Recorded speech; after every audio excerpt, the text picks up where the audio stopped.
Andeha ho jerentsika ny Eksôdôsy toko faharoapolo. Eksôdôsy toko faharoapolo, andininy faharoa ambin'ny folo. Manajano rainao sy ny reninao, mba ho maro andro ianao ao amin'ny tany izay omeny Jehovah Andriamanitra ao anao. Hitantsika ho maly tao amin'ny didy folo fa fahotana ny manompo andriaman-kafa sy ny manompo sampy, ary ny manonona foana ny anaran'Andriamanitra. Anio sika dia hijery ireo didy mifandray amin'ny olombelona.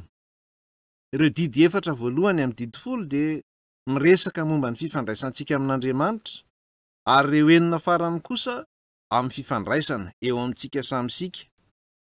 Ny voalohany amin'ireo didy enina farany ireo, ary ny maneho izany indrindra, dia ny didy momba ny ray aman-dreny. Maro no milaza fa tsy mampianatra fanajan'ireo ray aman-dreny ny kristianisma. Tenin'ireo olona tsy mahalala tsara ny Baiboly anefa izany. Ny Baiboly dia mampianatra be mihitsy ary amin'ny fiteny miavaka indrindra hoe tokony hanaja ireo ray aman-drenitsika isika. Ny konfisionisma sy ireo fotom-pampianarana hafa dia mampianatra didy amin'ny mahazanaka ho an'ny ray aman-dreny aorian'ny fahafatesan'izy ireo, ohatra amin'ny endrika fombafomba tao amin'ny razana. Ny Baiboly kosa anefa dia mampianatra antsika mba hanaja ireo ray aman-drenitsika raha mbola velona izy ireo, araka ny voalaza eto hoe manajano rainao sy ny reninao, mba ho maro andro ianao ao amin'ny tany izay omeny Jehovah Andriamanitra ao anao. Io didy momba ireo ray aman-dreny io ihany ny hany mampanantena fitahiana ho tambon'ny fitandremana izany. Maro ireo tanora mipetraka eto amin'izao fotoana izao, tsy misy ifandraisana amin'ny resaka fahotana mihitsy. Raha tia omby sy handray fitahiana koa ianao eo amin'ny fiainanao ara-batana, dia mila manaja sy mankatoy tsara ireo ray aman-dreninao. Fampanantenana manokana natao amin'ny Baiboly izany. Izany akory tsy midika fa ho voasazy eo eo ihany ianao raha ratsy fitondra ireo ray aman-dreninao. Mampanantena nefa amin'ny Baiboly fa raha maneho fanajana ireo ray aman-dreninao ianao ary mitondra azy ireo tsara, dia tena ho tahiana mihitsy ianao sy ireo taranakao. Fampanantenana izany. Fa raha tsy manaja ny rainao sy ny reninao kosa ianao, fa vao mainka mitondra alahelo sy tebotebo ho azy ireo, dia fahotana izany. Lasa fahotana izany fihetsika izany, ary fahotana eo anatrehan'Andriamanitra koa izany. Ireo ray aman-dreninao mantsy ny toy ny solotenan'Andriamanitra eto an-tany. Tsy afaka mahita an'Andriamanitra ianao, fa raha mbola velona ny ray aman-dreninao, dia izy ireo ny toy ny solotenany. Izy ireo ny tokony ho hajainao. Raha miantsona tsy mankatoy ireo ray aman-dreninao ianao, dia hisy fitsarana mahatsiravina miandry anao. Manaraka, andininy fahatelo ambin'ny folo, aza mamono olona, vono olona. Everiko fa tsy misy olona tena namono olona eto, saingy misy karazana famonoana olona iray izay mety efa ho nataonao. Ny fanalan-jaza. Toa maro ireo tranga anesorana ny zaza ao an-kibo amin'ny alalan'ny fandidiana. Vono olona izany. Koa satria tsy hitan'ny olona amin'ny maso ny tena fizotry ny fanorotoronana sy ny fivoatra ny zaza ao an-kibo, dia tsy heverin'izy ireo ho famonoana olona ny fanalana zaza. Manana video avy amin'ny dokotera iray izay nanao fanalan-jaza nandritry ny vanim-potoana naharitra taona maro izy. Ary rehefa nanao izany fandidiana fanalan-jaza izany izy, dia nanelingelina azy foana ny feon'ny fieritreretany. Noho izany, taty aoriana, nanomboka naka sarin'ny feotisy tao an-kibo izy. Nalainy ny sarin'ireo zazakely ao an-kibo, ary nalainy sary koa ny tena dingana nanaovan'ny fandidiana. Misy fitaovana fandidiana ampidirina, ary tapahana ny tongotr'ilay feotisy, ary tapahana ihany koa ny sandriny, ary avy eo na ny tendany koa aza dia tapahana. Izany rehetra izany dia aseho amin'ilay video. Eritrereto izany. Famonoana olona izany. Tsy misy isalasalana mihitsy. Nefa tsy heverin'ny olona ho vono olona izany satria tsy tena hitan'izy ireo. Raha torotoronina ao an-kibo anefa ny zaza iray, ary efa manomboka maka endrika ny vatany, dia tena vono olona mihitsy ny famonoana izany zaza izany. Mila mandinika ianao fa mahatonga sazy mavesatra dia mavesatra tokoa ny fahotana famonoana olona. Lazainy manaraka eo hoe aza mitsangajanga. Tsy fahotana ho an'ny mpivady ara-dalàna miara-matory sy manao firaisana ara-nofo. Izany no fomba nikasain'Andriamanitra. Raha manao firaisana ara-nofo amin'ny olona nefa ianao tsy manambady, na efa nifamofo hivady aza nareo dia heverina ho fijangajangana izany. Nahoana moa izany no atao hoe fijangajangana raha mpifamofo nareo? Raha mpifamofo ianareo dia midika izany fa mikasa ny hivady ianareo amin'ny ho avy, fa tsy midika akory izany hoe efa mpivady ianareo. Ny firaisana ara-nofo dia tsy azo ekena afa-tsy eo am-pivady ihany. Eo am-pivady ihany izany no azo ekena. Raha manao firaisana amin'olona tsy vadinao ianao, dia izany no fahotana lehibe tokoa antsoina hoe fijangajangana. Amin'izao fotoana izao, ny ankamaroan'ny olona dia lasa donto ny fahotana firaisana ara-nofo. Manao firaisana ny lehilahy sy ny vehivavy mialoha ny fanambadiana. Ary rehefa hitan'izy ireo fa mifanaraka tsara izy ireo, izay vao mivady. Izany dia miatra amin'ny lehilahy sy ny vehivavy. Raha ny maha-Virjiny no resahana, dia mitovy amin'ny fiainan'ny olona iray izany. Izany dia satria ny olona izay mitandrina tsara ny maha-Virjiny azy dia afaka miaro tena tsy hanao fahotana hafa koa. Afaka miala amin'ny fahotana hafa koa izy.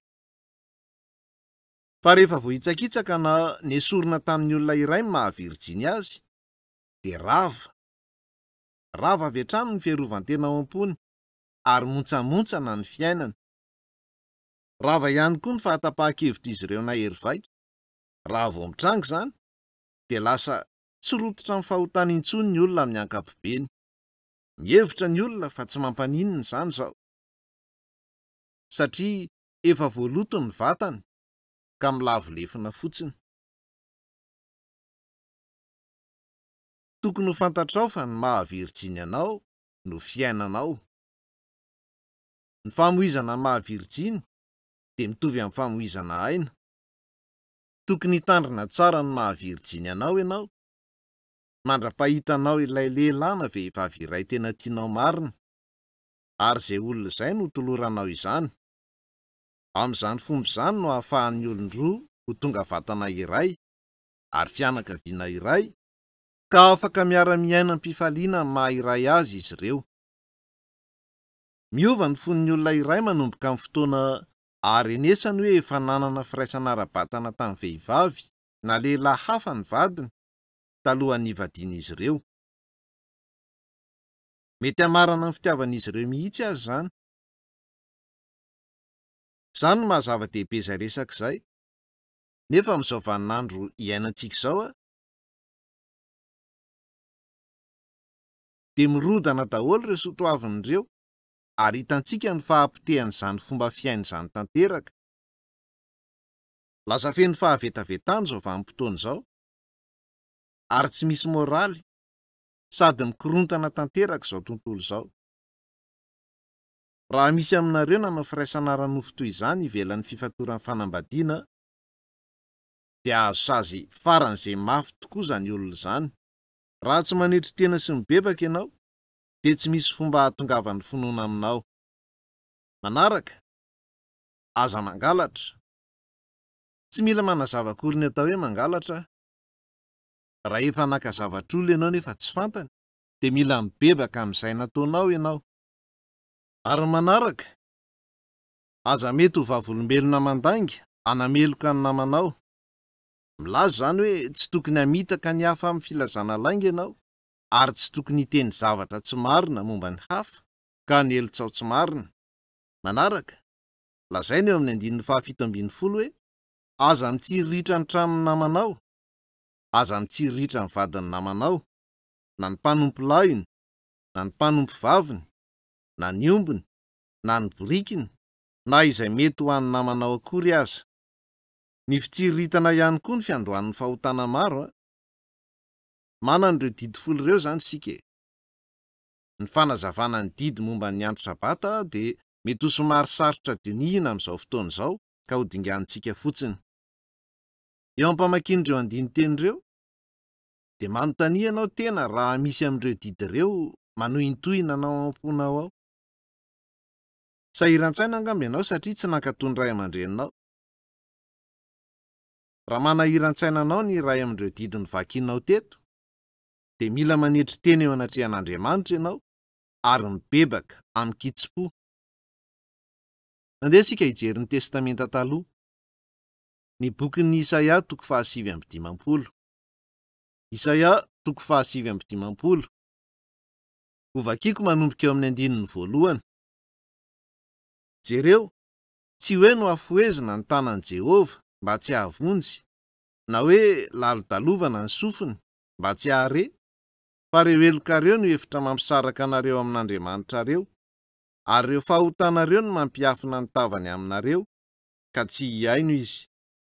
Jereo izay voalaza eto. Manontany tena ve ianao hoe nahoana Andriamanitra ny tsy mamonjy anao? Na nahoana ianao ny tsy mety ho voavonjy? Tsy hoe fohy loatra akory ny tanan'Andriamanitra ka tsy mahavonjy anao, na lalo-dalovana ny sofiny ka tsy mahare ireo vavakao mangataka famonjena. Ka inona ary zany? 2, fa ireo elokareo no hevitra mampisaraka anareo amin'Andriamanitra reo. Inona no dikan'izany? Raha mijery eto ianao, andeha atao hoe ity Andriamanitra, ary za ty eto ty. Ny olona rehetra, na iza dia manana ota ao anatiny ao. Rehefa miseho io ota io ka manota ny olona iray, dia mankeo anatrehan'Andriamanitra izany ota izany, ary miangona miaraka amin'ireo hafa rehetra efa nataony. Koa satria miangona toy izany eo anatrehan'Andriamanitra io fahotana ataontsika, dia tsy afaka mamonjy antsika izy noho izany. Ary na mivavaka amin'Andriamanitra aza, hatreto amin'ity sakany ity ihany ny tody mivavaka ataoko, dia mijanona eo izany. Tsy tody any amin'Andriamanitra mihitsy izany vavaka izany. Izany no zava-misy. Indrindra rehefa ireo andininy ao amin'ny Isaia toko 7:50 ireo no resahana. Ireo olona mino an' Jesosy amin'izao andro izao dia mirona amin'ny famakian'ireo tenin'ireo, saingy tsy mieritreritra izay lazainy akory. Fantatrao ve ny fomba inoan'izy ireo an' Jesosy? Ny zavatra voalohany ianaran'izy ireo amin'ny dingana inoany an' Jesosy dia ny fomba fivavahana. Faharoa, mianatra hira fiderana izy ireo, ary avy eo dia mianatra momba ny Baiboly izy ireo. Mety hisy olona ilaza amin'ny namany iray hoe tokony ino an' Jesosy ianao, dia mandeha tokoa ilay namany mba hijery ny momba izany. Mipetraka any amin'ny W farana izy, ary ny fomba fivavaka no zavatra ianarany voalohany. Reny ny vavaka ataon'ny olona ery aloha manao hoe: Andriamanitra rainay o, misaotra anao zahay, tena misaotra anao tokoa zahay. Ka tsy ela dia mianatra avy amin'izany izy, ary manomboka mivavaka irery toy izany koa. Tsy fantany anefa hoe tsy tody any amin'Andriamanitra ireo vavaka ataony, satria tsy misy miteny azy izany mihitsy. Nahoana ary? Milaza ny Baiboly fa tsy mihaino ireny vavaka ireny Andriamanitra, satria manakan-dalana eo ny ota. Koa raha tena te hivavaka ianao, mandra-pamahanao ny olana fahotanao dia tsy ilainao mihitsy ny fivavahana. Mba maka fotoana kely eritreretana izany. Angamba efa nanao vavaka be dia be ianao hatramin'izao, nefa efa nahavatanteraka ny olana fahotanao ve ianao talohany nanombohanao ny vavaka? Sa ianao ny vavaka fotsiny na mbola mitoetra aza ny olana fahotanao? Raha efa nivavaka ianao, na mbola eo anatrehan'Andriamanitra aza ny fahotanao, dia zava-pona daholo izany vavaka izany. Tsy tonga tamin'Andriamanitra mihitsy izany vavaka izany. Voalaza ao amin'ny Matteo toko 9 hoe: fa ianao kosa rehefa mivavaka dia midira ao amin'ny efitranonao, ary mivavaha amin'ny rainao izay ao amin'ny toerana miafina.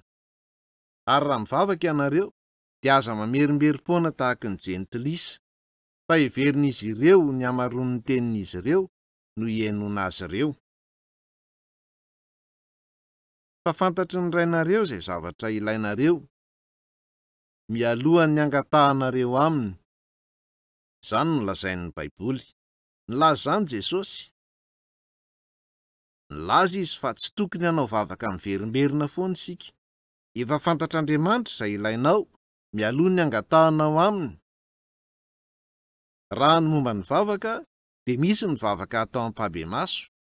Misy ireo vavaka izay manahaka toriteny kokoa, misy endrika vavaka isan-karazany. Tsy tokony hanao toy izany ianao. Raha misy zavatra irianao fatratra, dia tokony aneho izany faniriana izany eo anatrehan'Andriamanitra toy ny zazakely fotsiny ianao. Izany ny vavaka.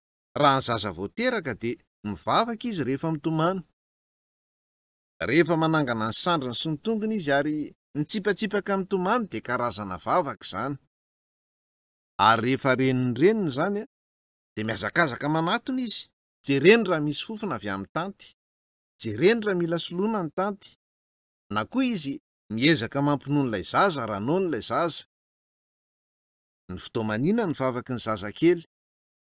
Avy eo rehefa mialehibe ilay zaza, dia mety hanatona ny rainy ary hiteny hoe, dada, mila mividy zavatra any am-pianarana. Evera nefa hoe io ankizy io andeha atao hoe filohan'ny fireneny ny rainy.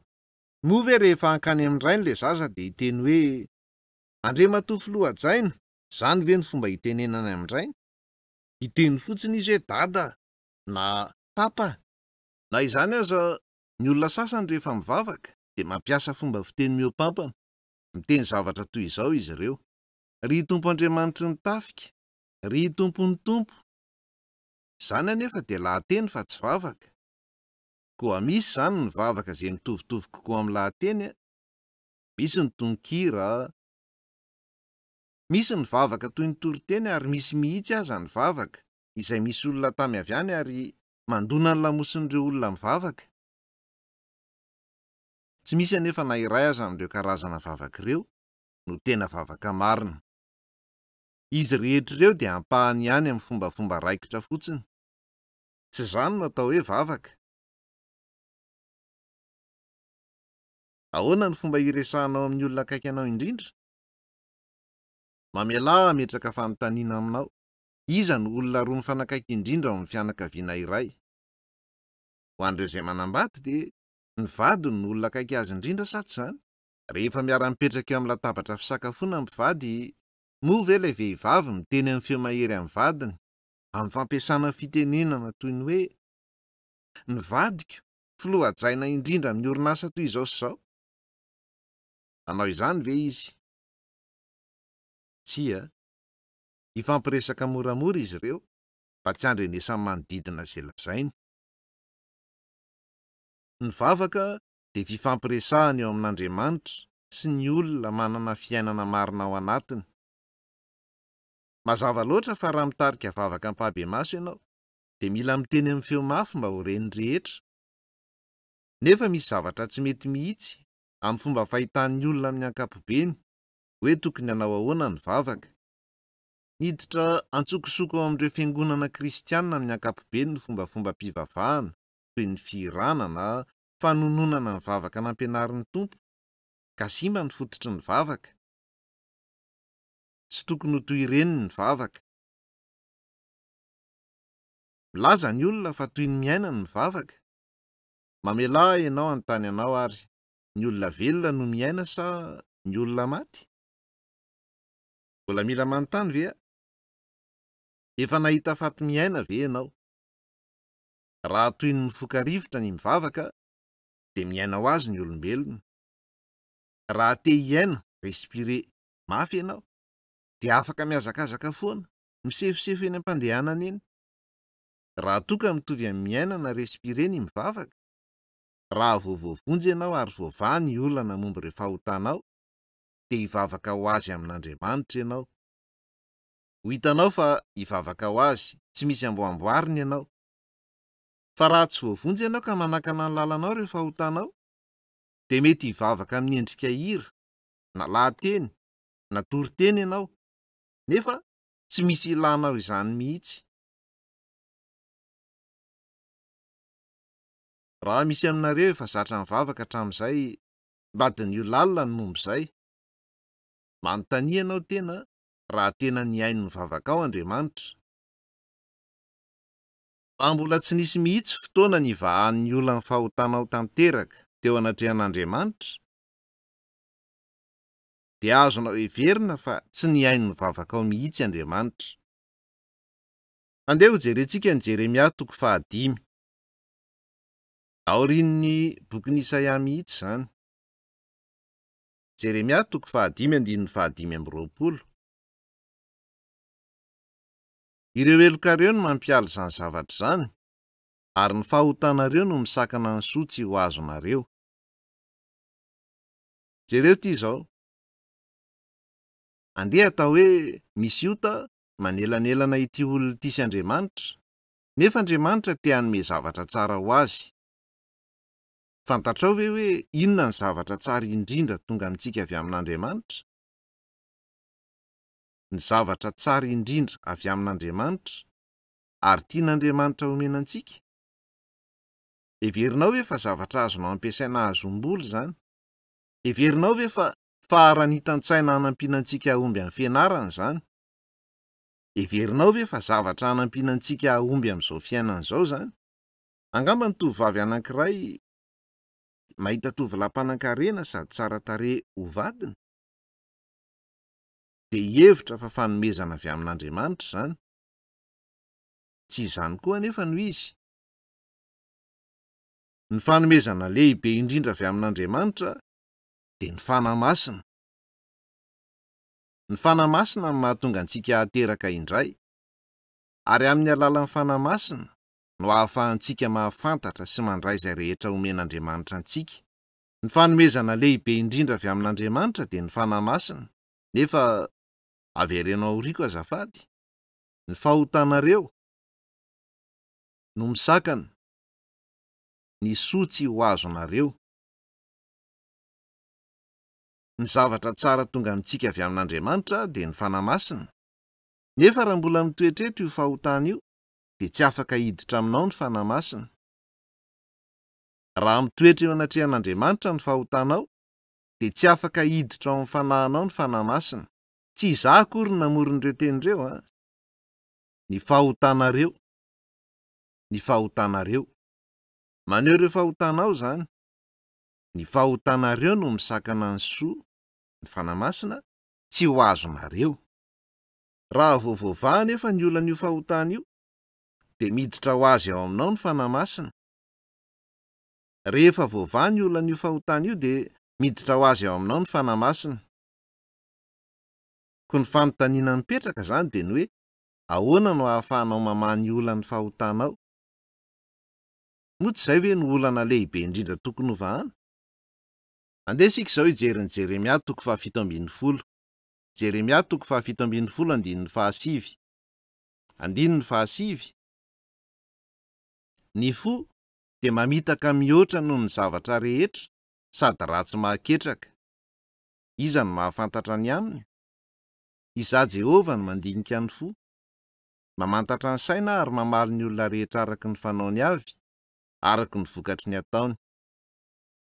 Jereo izay voalaza eto. Misy zavatra tsy tsapan'ny olona.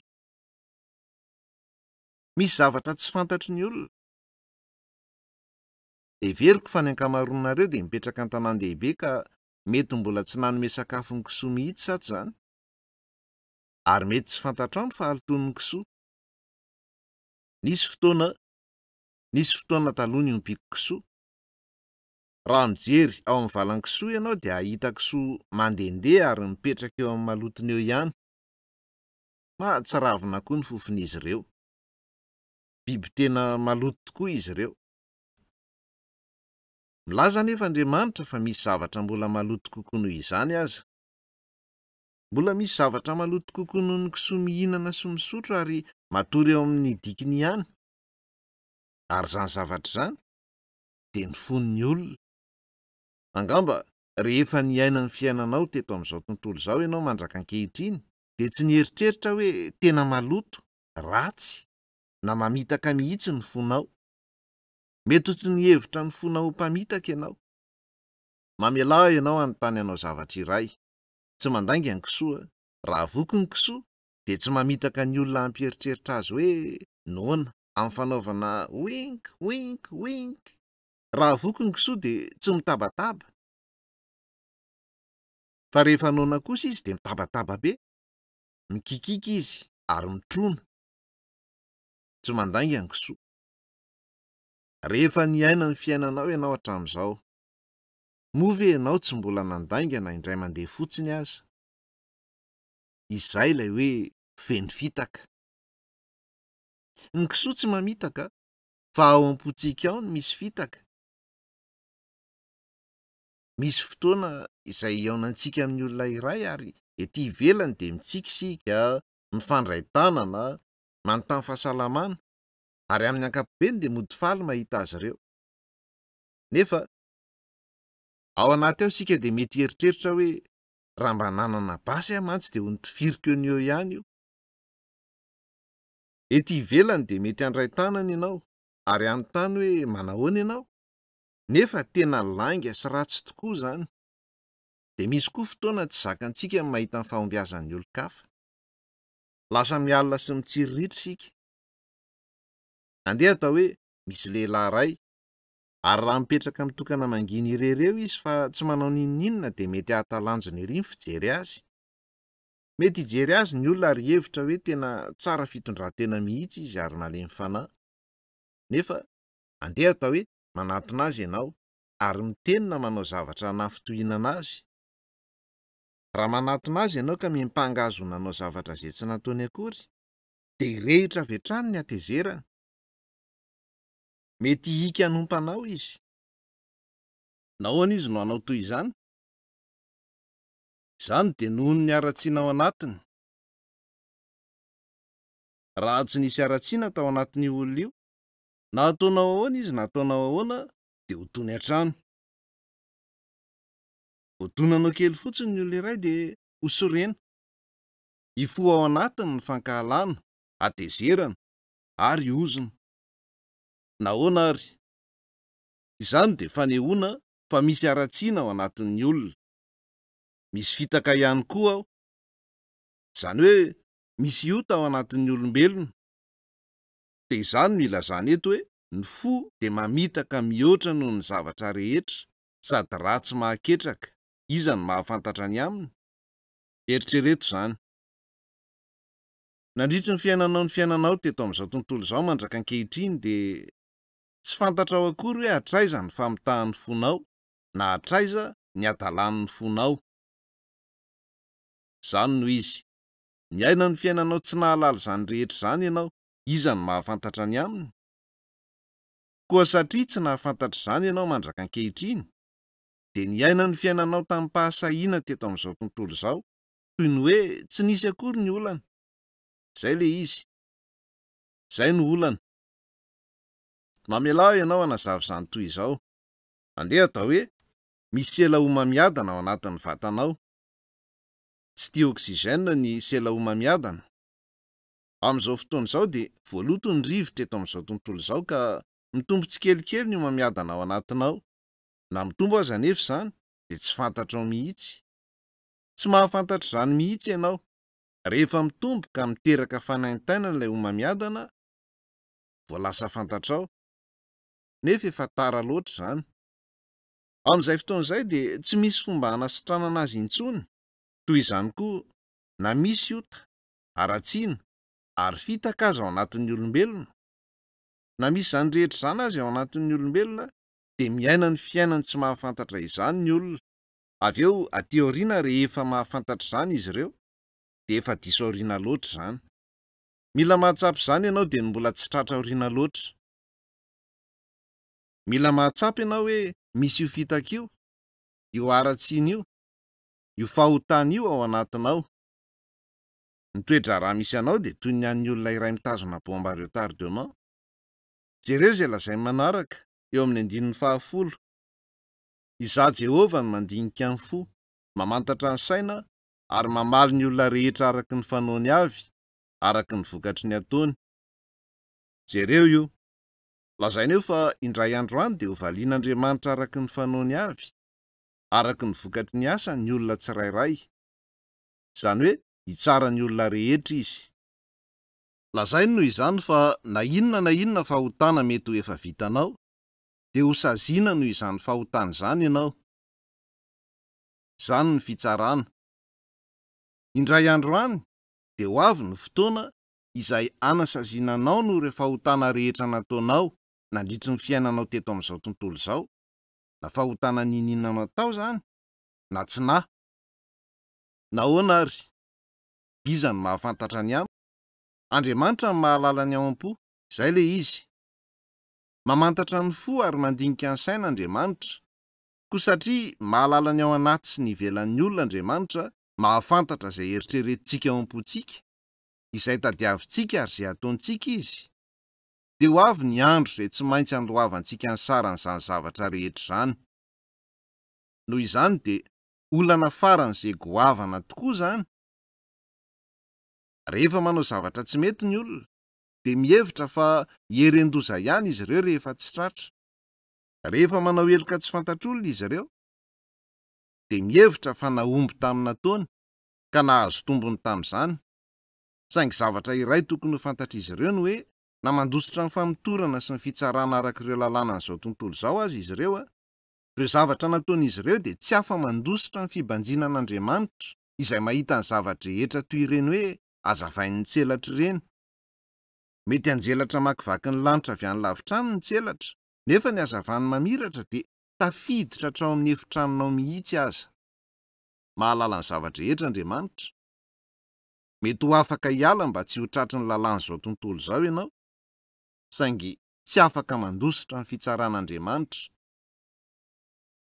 Andeha isika hijery ny filazantsara Matio 5, ao amin'ny Testamenta Vaovao. Matio 5:1-20. Efa renareo fa voalaza tamin'ny Taolo hoe aza mamono olona, fa izay mamono olona dia tandindomindozan'ny fitsarana. Fa izaho kosa milaza aminareo hoe izay rehetra tezitra tsy amin'ny antony amin'ny rahalahiny dia ho tandindomindozan'ny fitsarana. Ary na iza no anao amin'ny rahalahiny hoe olom-pony ianao, dia ho tandindomindozan'ny filan-kevitra. Ary na iza no anao hoe adala ianao, dia ho tandindomindozan'ny elo mirehitra afo. Inona ary ny karazam-pahotana tsaraina?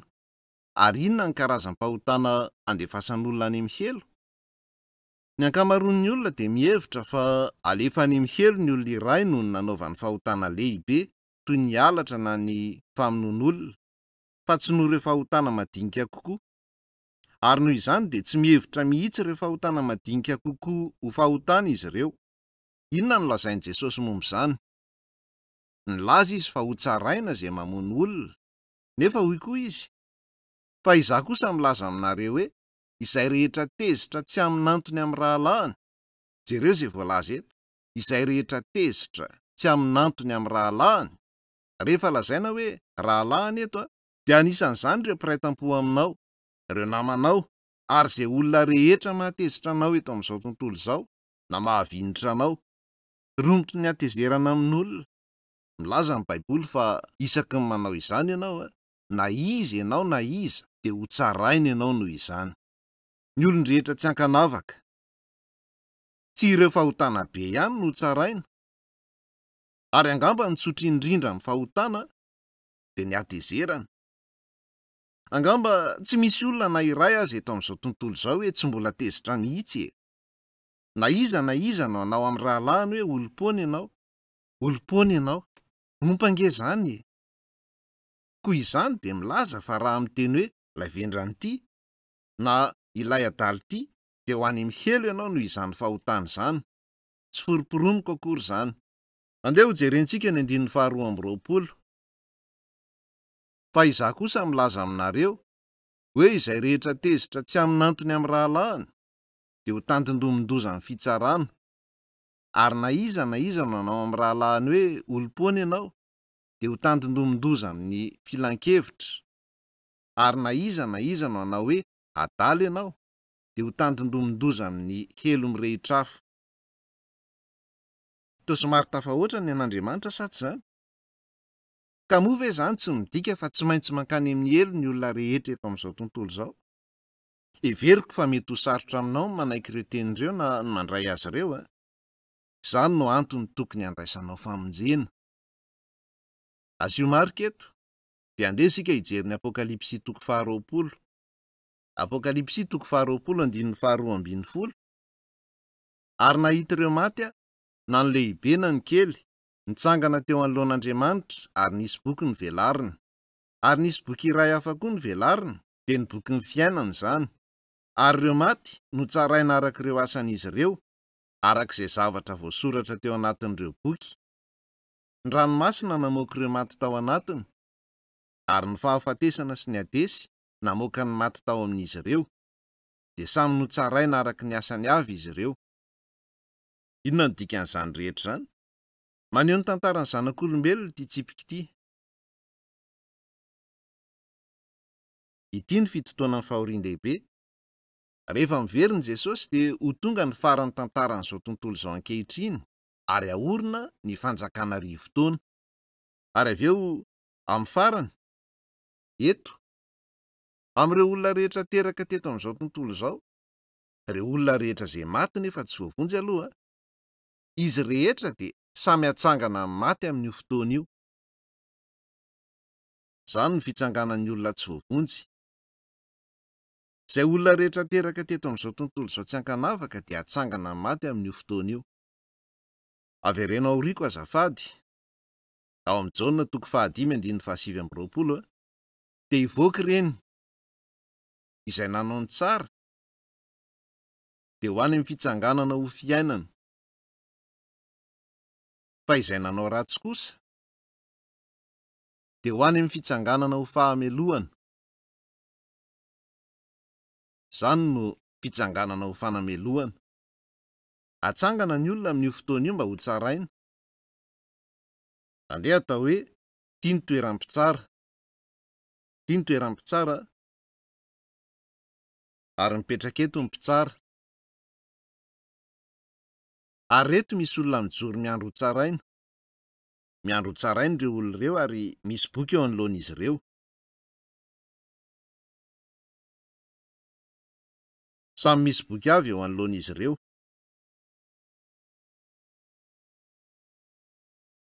Ary eto amin'ny toerana manoloana ny mpitsara dia misy boky iray hafa. Io ny boky ny fiainana. Ireo izay tsy voasoratra ao amin'io boky ny fiainana io ny anarany dia ho tsaraina. Ireo izay voasoratra ao amin'ny boky ny fiainana ny anarany dia tsy voatery hiatrika izany fitsarana izany. Voasoratra ao ny anaran'ireo olona nateraka indray. Andeha ho vakiantsika indray mandeha indray ny 2:12 ary. Ary nahita ireo maty a, na ny lehibe na ny kely, nitsangana teo anoloan'Andriamanitra, ary nisy boky nivelarina. Ary nisy boky iray hafa koa nivelarina, dia ny boky ny fiainana izany. Ary ireo maty no tsaraina araka ireo asan'izy ireo, arak'izay zavatra voasoratra teo anatin'ireo boky. Tsaraina izany ireo olona ireo. Andeha ho raisina eto ity olona ity.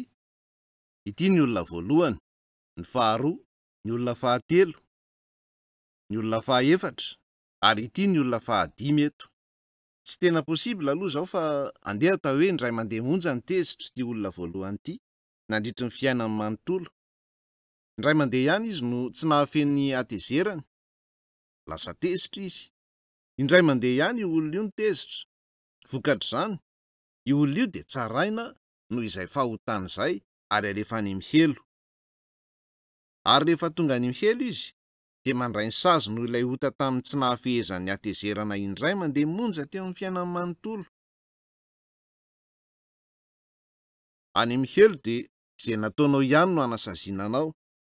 Hitantsika tany aloha ao amin'ny Jeremia toko 7:10 fa ny olona tsirairay dia valiana araka ny vokatry ny asany avy. Any mihelo no ahazon'ny olona ny sazy noho ny zavatra nataony. Raha toa ka indray mandeha monja ianao no tsy nahafehny hatezeranao, dia ny sazy noho izay fahotana iray izay ihany no omenanao. Andeha atao hoe nandainga ity olona ity, dia azo sazy noho izany lainga izany izy. Raha nandainga indroa izy a, dia azo ny sazy ireo lainga roa ireo. Nangalatra zavatra ity olona ity, ka tsy maintsy mahazo sazy somary enjana kokoa. Ary ity olona ity kosa nijangajanga, ahazo sazy enjana koa izy. Tsy nankatony ray aman-dreniny ity olona ity ka ho saziana araka izany. Raha indray mandeha ihany zany, dia ho saziana noho izany fahotana iray izany izy. Raha indroa no nanao izany izy, dia ho avy roeny ny sazana, izany ny fitsarana. Ary ny helo ny toerana andefasana ny olona vokatr'izany fitsarana izany. Ka na kely manao ahoana aza ny fahotana mety ataonao, dia tsy maintsy alohany amin'ny helo ny tambin'izany fahotana izany, aorian'ny hitsarananao. Tsy foroporoniko akory izany. Lazaina eto ao amin'ny Baiboly izany sa tsy izany? Marina ary ny Baiboly sa tsy izany? Efa nifantarinao fa tena marina mihitsy ny Baiboly sa tsy izany?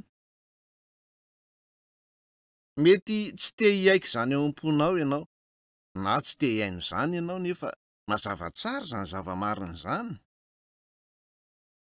Jereo ny 17:10.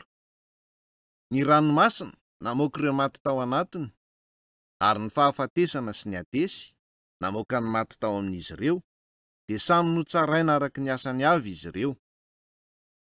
Ireo izay maty ao an-dranomasina dia atsangana amin'ny maty avy ao an-dranomasina. Ireo izay maty ao anaty afo dia atsangana avy ihany koa.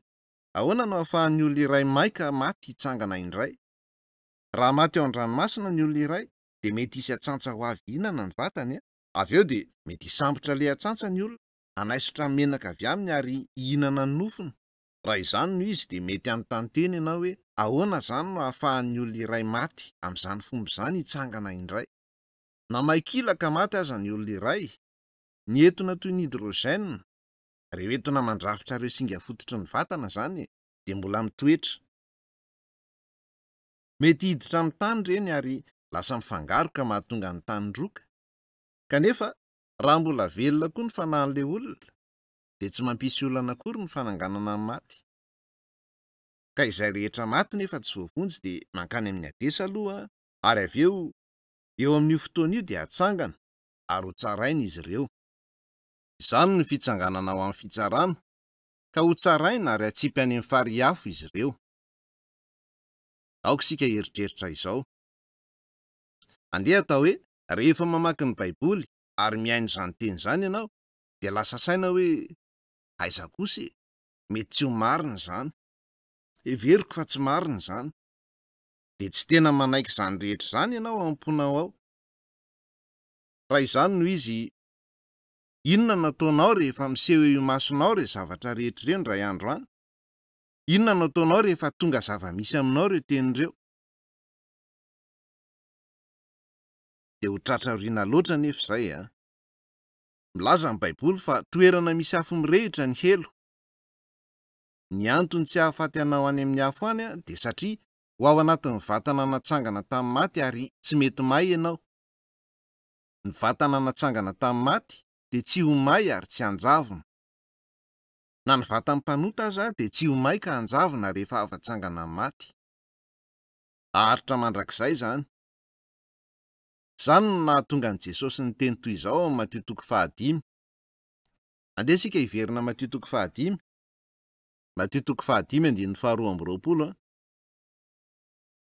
Fa izaho kosa milaza aminareo hoe izay rehetra tezitra tsy amin'ny antony amin'ny rahalahiny dia ho tandindomindoza amin'ny fitsarana, ary na iza no anao amin'ny rahalahiny hoe olom-pony ianao dia ho tandindomindoza amin'ny filan-kevitra, ary na iza no anao hoe adala ianao dia ho tandindomindoza amin'ny helo mirehitra afo.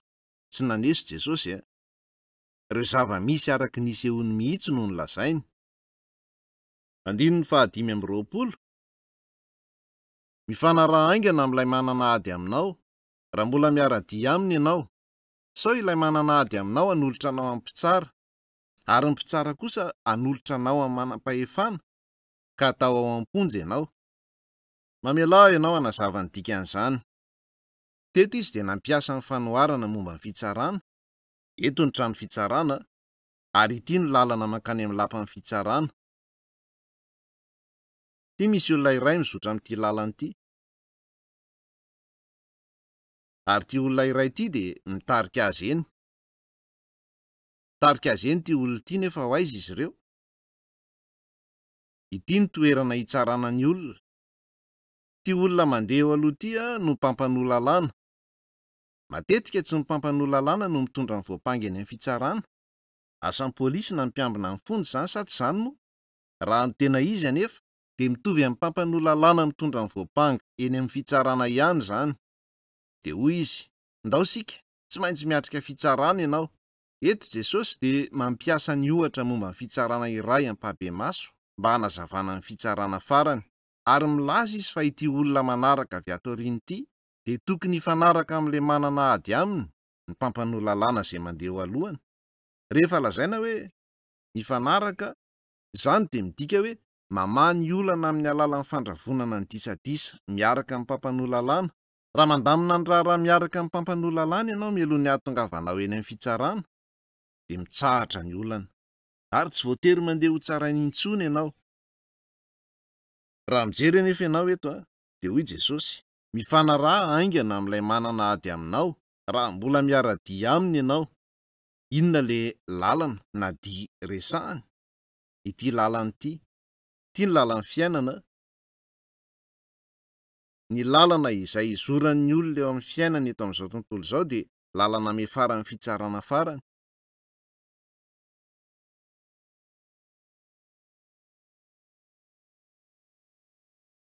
Amin'izao fotoana izao ianao dia mandeha amin'ity lalana ity izay iafaran'ny fitsarana.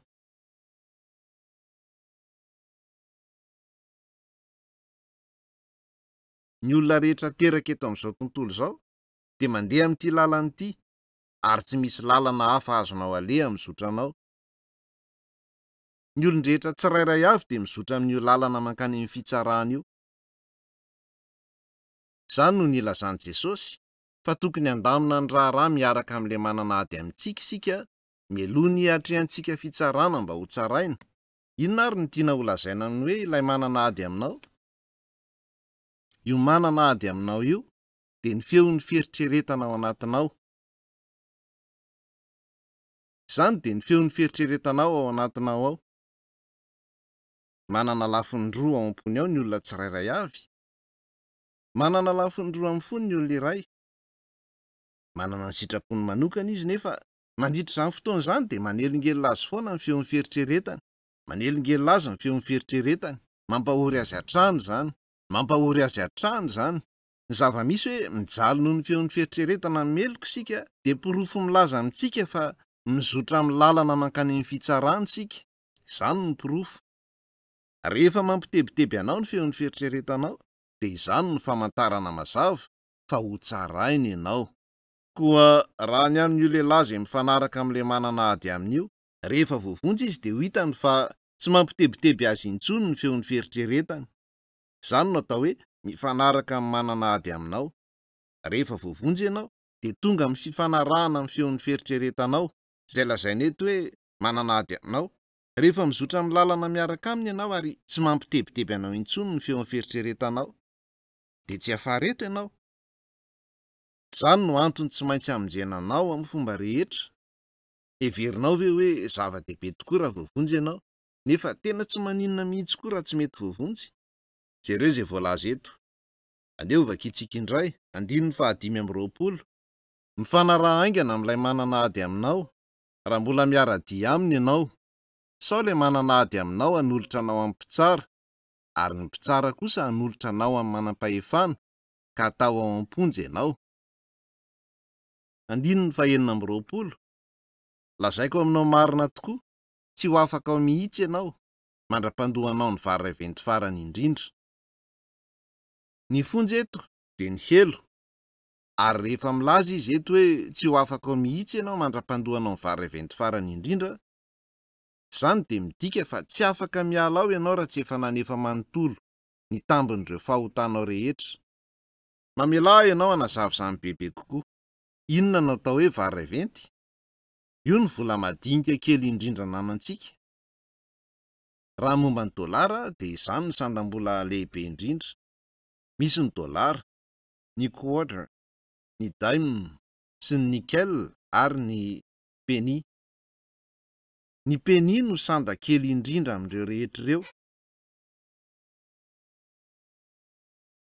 Ny dikan'izany dia hoe tsy maintsy aloha ny tambiny na dia amin'ny fahotana faran'izay kely indrindra aza. Tsy maintsy mandony tambim-pahotanao ianao e. Raha tsy mandony tambim-pahotanao ianao dia mbola mitoetra ny olan'ny fahotanao. Tsy maintsy mandoa izany ianao. Eritrereto ny toe-javatra misy anao. Eritrereto ny fahotana vitanao teo amin'ny fiainanao teto amin'izao tontolo izao hatr'izay. Mety efa tezitra ianao, na nandainga. Mety efa nialina ianao, na namitaka olon-kafa. Angamba efa nijangajanga mihitsy aza ianao. Manontania ianao tena raha efa nandony tambiny feno tamin'ireo fahotana vitanao ireo ianao. Efa nandony tambiny fahotanao rehetra hatramin'ny vary farany ve ianao? Rehefa mody ianao anio hariva, eritrereto tsara ny fiainanao. Manontania ianao tena raha efa nanefa ny sarany fahotanao tsirairay avy hatramin'ny kely indrindra amin'izy ireny. 720. Efa renareo fa voalaza tamin'ny Ntaolo hoe aza mijangajanga. Fa izaho kosa milaza aminareo fa izay rehetra mijery vehivavy anatanteraka filan-dratsy aminy dia efa nijangajanga taminy tao am-pony sahady. Fa raha ny masonao havanana no mahatonga anao hanota, dia soriala iny, ka rio ho afaka aminao. Fa mahasoa anao kokoa ny fahaverezan'ny anankiray amin'ireo faritry ny vatanao noho ny fanariana ny vatanao manontolo ho any amin'ny helo, ary raha ny tananao havanana no mahatonga anao hanota, dia tapao iny, ka rio ho afaka aminao. Fa mahasoa anao kokoa ny fahaverezan'ny anankiray amin'ireo rantsambatanao noho ny fanariana ny vatanao manontolo ho any amin'ny helo. Andeha atao hoe nijangajanga tao am-ponao ianao. Tsy nitanterahanao ny eritreritao, fa tao am-ponao ihany no nijangajanganao. Mety ho vehivavy nijery lehilahy ianao, na lehilahy nijery vehivavy toy izany. Saingy tao am-ponao no nanaovanao izany. Ho tsaraina ihany koa izany. Dia hoy Jesosy, fa raha ny masonao havanana no mahatonga anao hanota, raha mampiasa ny masonao havanana ianao mba hijerena olona iray hanaovanao fijangajangana ao an-tsainao, dia tokony ho tsoahanao izany maso izany. Ary raha nikapoka olona na nanao fahotana hafa tamin'ny tananao ankavanana ianao, dia lazaina eo fa tokony ho tapahanao izany. Fa raha tsy izany dia tsy maintsy ho any amin'ny helo ny tenanao manontolo no ilay masonao ankavanana na ilay tananao ankavanana. Voalaza eo fa hatsipy any amin'ny helo ny vatanao manontolo, ny vatanao. Nefa raha esorinao ny masonao havanana, dia mbola hanohy hanota amin'ny masonao havia ihany ange ianao e. Milaza ny olona fa raha tapahanao ny tanan'ny olona andevoziny filokana, dia mbola hiloka amin'ny rantsatongony ihany izy. Na tapahanao aza ny tananao dia mbola hanota ihany ianao. Hitantsika ary rehefa mandinika izany olana izany sika fa tena ao am-po mihitsy ny fahotana. Ao am-ponao ny ota, izany ilay izy. Olana tena faran'izay goavana tokoa izany. Raha izany ny dinihina, ny olombelona dia tsy inona akory fa antotam-pahotana fotsiny ihany. Antotam-pahotana. Andeha sika hijery ny Romanina toko 1. Romanina toko 1. Ho vakiako manomboka eo amin'ny 1:20. Romanina toko 1:20. Satria na nahalalан'Andriamanitra azy izy ireo, dia tsy nankalaza azy amin'ny maha-Andriamanitra azy, na nisaotra azy, fa tonga zava-poana izy ireo tamin'ireo fisainana, ary nanjary maizina ny fony feno adalàna. Nilaza fa endry izy ireo, ka tonga adala, ary ny voninahitr'Andriamanitra tsy mety loha, dia nisoloan'izy ireo sary natao tahaka ny olona mety loha, vorona sy biby manan-tongotra efatra, ary zavatra mandady sy mikisaka. Alohan'io mihitsy, eo amin'ny 1:20 hatramin'ny 20, dia miresaka momba ny olona tsy mahalala an'Andriamanitra, ireo tsy mino an'Andriamanitra izany. Izay ny eo fa ho tsaraina amin'ny fitsarana mahatsiravina ny olona izay milaza fa tsy misy Andriamanitra. Fa eto, manomboka amin'ny 1:20, dia miresaka momba ireo olona izay nahalala an'Andriamanitra. Misy olona mahalala an'Andriamanitra, nefa mbola ho tsaraina ihany izy ireo na izany aza. Olona maro no mihevitra fa raha mino an'Andriamanitra sy mandeha any am-piangonana izy, dia ho any an-danitra, ka ho afa-miala amin'ny fankanesana any amin'ny helo. Tsy izay rehetra manao amiko hoe, Tompo, Tompo, no hiditra amin'ny fanjakan'ny lanitra, fa izay manao ny sitrapon'ny raiko izay any an-danitra. Na efa naminany tamin'ny anaran'ny tompo aza ny olona iray nandroaka demonia tamin'ny anaran'ny tompo ary nanao asa mahagaga maro tamin'ny anaran'ny tompo, raha milaza ny tompo fa tsy nahalala azy mihitsy, dia milaza ny baiboly fa ho any mihelo izany olona izany. Jereo izay voalaza eto, satria na nahalala an'Andriamanitra azy izy ireo, dia tsy nankalaza azy amin'ny maha-Andriamanitra azy. Raha nino an'Andriamanitra ianao hatramin'izao dia manontania tena raha nankalaza an'Andriamanitra ianao na ny tenanao no nomenao voninahitra. Eritrereto fotsiny izay, milaza ianao fa mino an'Andriamanitra, nefa eritrereto hoe sao dia efa ndre hareno ny voninahitrao ianao, na ny voninahitry ny harenao, na ny fahalalanao, na ireo ezaka nataonao, efa nanome voninahitra an'Andriamanitra tokoa ve ianao? Eritrereto tsara izany. Manaraka izany dia voalaza hoe na nisaotra azy. Nahafantatra an'Andriamanitra izy ireo saingy tsy nisaotra azy. Inona no azonao isaorana? Mandritry ny taona dia maro ireo zavatra tokony havelom-pisaoran'ireo olona mino an' Jesosy. Feno fankasitrahana izy ireo mandritry ny taona. Rehefa tonga ny taom-baovao dia mandeha miangona izy ireo ary manolotra fanomezana ho fankasitrahana noho ny taom-baovao. Izany no atao hoe feno fisaorana. Rehefa teraka ny zaza iray dia manome fanomezana ho fankasitrahana noho ny nahaterahan'ilay zaza voateraka ny ray aman-dreniny. Rehefa tafiditra any amin'ny oniversite ny mpianatra iray dia manolotra fanomezana ho fankasitrahana ny nahatafiditra ny zanany any amin'ny oniversite ny fianakaviana. Rehefa manambady ny olona dia manolotra fanomezana ho fankasitrahana noho ny fanambadiana. Rehefa mahazo asa ny olona iray dia mety hanolotra fanomezana ho fankasitrahana noho ny asany vaovao. Ankoatr'izany dia manolotra fanomezana koa ny olona ho fankasitrahana noho ny fitsingerenan'ny andro nahaterahany. Rehefa nahavita fianarana tany amin'ny oniversite izy ireo dia manolotra fanomezana ho fankasitrahana izany koa. Dia manolotra fanomezana ho fankasitrahana ny Krismasy ny olona, ary fanomezana fankasitrahana noho ny taonaziana. Maro ireo fahafahana maneho fankasitrahana toy izany mandritry ny taona. Rehefa misy fivoriam-be fifoazana dia manolotra fanomezana manokana ho an'izany koa ny olona, saingy misy fanehom-pankasitrahana iray tena izy nefa tsy eo. Raha tsy misy izay fotoam-pankasitrahana marina izay, ny sisa rehetra amin'izany fankasitrahana izany dia zava-poana ihany. Lasa tsy misy dikany izany rehetra izany. Inona izany fotoam-pankasitrahana izany? Izany dia rehefa afaka miteny amin'Andriamanitra ianao hoe misaotra anao namonjy ahy.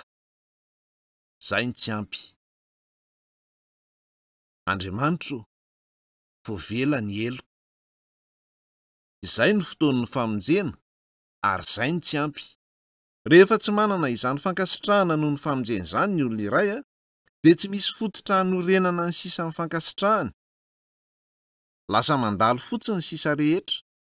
Asio marika eto dia andeha isika hijery ny Isaia 2:12 ao amin'ny testamenta taloha.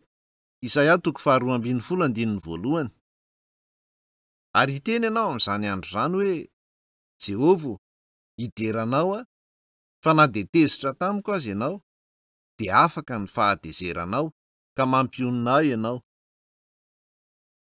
Eto dia lazaina fa ny farana ny fahadezeran'Andriamanitra. Nanjavona izany. Taloha ianao dia natahotra an'Andriamanitra foana. Natahotra ianao ary nanelingelonanao ny feon'ny fieritreretanao.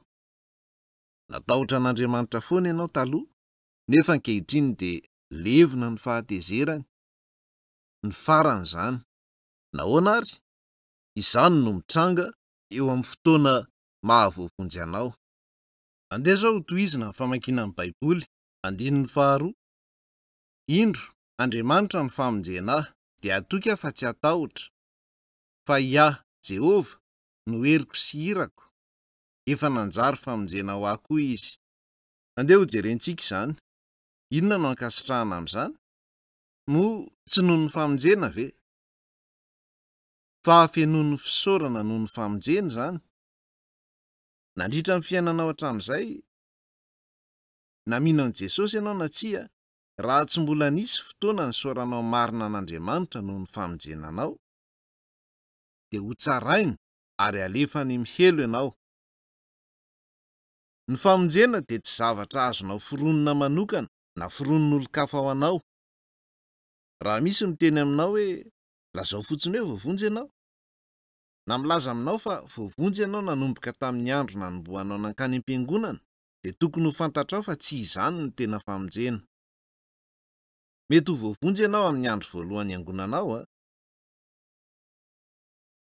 Raha toa amin'izay fotoana izay ka lasa mahatsapa ao am-ponao ao ny fahamarinana ao amin'ny Baiboly ianao, voafantanteraka ny olona amin'ny fahotanao, ary ny tena fiadanana no manjaka ao am-ponao, dia famonjena izany. Misy ireo olona izay mandray ny tenin'Andriamanitra. Lazaina ao amin'ny Baiboly hoe raha antsoin'Andriamanitra hoe Andriamanitra iray izay nitongava ny tenin'Andriamanitra, ary voalaza koa fa hateraka indray isika amin'ny alalan'ny tenin'Andriamanitra. Ko raha tsy izany no nitranga taminao, dia tsy voavonjy ianao izany. Raha mbola tsy nahatsiaro ho feno fankasitrahana tao am-ponao tao noho ny famonjenanao ianao, dia mila miaiky tanteraka fa tsy voavonjy ianao. Ary avy eo dia mila mitady famonjena. Voavonjy ve asa tsy voavonjy? Misy boky tiako hatoranao ity, nosoratan'i Dr. Oswald Smith ilay boky, ary antsoina hoe ilay tany tiako indrindra. Voavonjy aho dia tsy nahafantatra izay hotoriana ka nankany amin'ny fivarotam-boky aho mba hijery ireo boky tao. Ary tany no nahitako ity boky nosoratana tamin'ny teny japoney ity. Ao amin'ilay boky ny Dr. Oswald Smith dia nanoratra ny fomba ninony an'i Jesosy hatramin'ny fahazazany, saingy tsy nahita valiny mihitsy tamin'ny fanontaniana hoe ho any an-danitra sa ho any mihelo izy. Nino izy nefa tsy fantany na ho any an-danitra na ho any mihelo izy. Nitebiteby mafy izy noho io fanontaniana io, ka najanony ny fianarany ary taty aoriana izy dia niditra tao amin'ny vondrona ara-pilazantsara iray mihitsy mba hitory ny filazantsara niaraka tamin'izy ireo. Saingy mbola tsy nahita ny valiny io fanontaniana io ihany izy. Niala tamin'ny asa mihitsy izy mba ahafahany mifantoka amin'io fanontaniana io hoe ho any an-danitra sa ho any mihelo izy. Nijaly nandritry ny fotoana ela be izy noho io resaka io. Ary avy eo indray andro, rehefa namaky boky kely iray antsoina hoe Ierendoza, manana antoka ary miaina fiadanana izy, dia lasa nahatsapa ny fahamarinana. Noho izany, ao amin'ny bokiny izy dia nanoratra hoe amin'ireo olona maro izay mino an'Andriamanitra sy milaza fa ho any an-danitra, dia misy karazana olona 5 tsy ho afaka mankany an-danitra. Nahoana ary? Satria misy karazany 2 ny finoana. Ny iray dia karazana finoana ara-tsaina. Izany no finoan'ny olona izay manaiky fa iray ihany Andriamanitra, izy ny namorona izao tontolo izao, ary Jesosy ny zanany. Toy izany ny finoan'ny olona tsy voavonjy. Tsy ampy ny fahalalana toy izany fotsiny mantsy. Ary ahoana ny amin'ilay karazana finoana hafa? Izany dia finoana ahafahan'ny olona iray manankina tanteraka ny fanahiny amin'Andriamanitra. Hazavain'ilay boky fa tsy voavonjy ny olona iray raha tsy efa miseho ao anatiny izany karazana finoana izany. Ilay finoana izay ahafahan'ny olona iray miantehitra tanteraka amin'Andriamanitra, tena nanampy ahy be mihitsy ity boky ity. Tsy hoe nanampy ahy azo famonjena akory, fa nanampy ahy andamina ny eritreritro taorian'izay. Moa ve ianao efa niaina izany fotoana feno fisaorana noho ny famonjenanao izany? Tsy fahamaivana ny alanota vetivety fotsiny, fa famelana mandrakizay ho an'ireo fahotanao. Apetrao aminao manokana izany fanontaniana izany. Andeha ho tohizina ny famakiantsika amin'ny Baiboly. Romanina 1:20.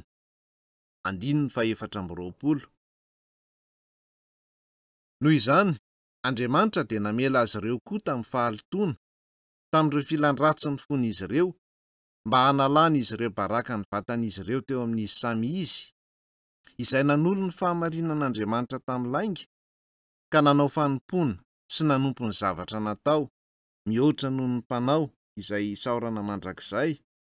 Amen. Izany anton'izany nanoloran'Andriamanitra azy ireo amin'ireo firehetana maharikoriko.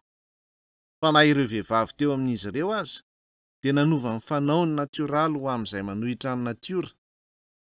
Ary tahaka izany koa ny lehilahy, fa namela ny fanao natioraly amin'ny vehivavy izy ireo, ka maimay tamin'ny fifampilany-ratsin'izy ireo.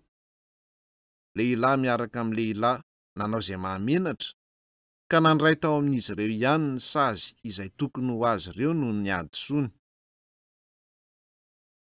Raha mijery ianao hoe dia resahana eo ny fanao natioraly eo amin'ny lehilahy sy ny vehivavy amin'ny mahampivady azy.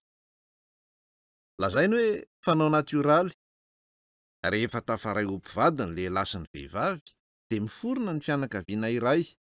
Ny fifandraisana misy eo amin'ireo mpivady ireo dia mifanaraka amin'ny fanao natioraly. Raha izany no izy, inona ary ny fanao tsy natioraly? Mifanohitra amin'ny fanao natioraly ho an'ny lehilahy ny manilika ny vadiny sy manao firaisana amin'ny vehivavy hafa. Mifanohitra amin'ny fanao natioraly koa ho an'ny vehivavy ny manilika ny vadiny sy manao firaisana amin'ny lehilahy hafa. Naorin'Andriamanitra ny rafitry ny fianakaviana mba ahafahan'ny lehilahy iray sy ny vehivavy iray manana fifandraisana natioraly amin'ny mahampivady azy, ka hitandrony indrindra ao amin'ny fianakaviana. Ny tanjon'Andriamanitra tamin'ny namoronan'ny olona dia nihisiny ny mpandray ny fitiavany. Namorona zavatra koa Andriamanitra mba hananan'ny olona namana amin'ny fitiavana, saingy ravan'ny olona nefa izany lamina voajanahary izany.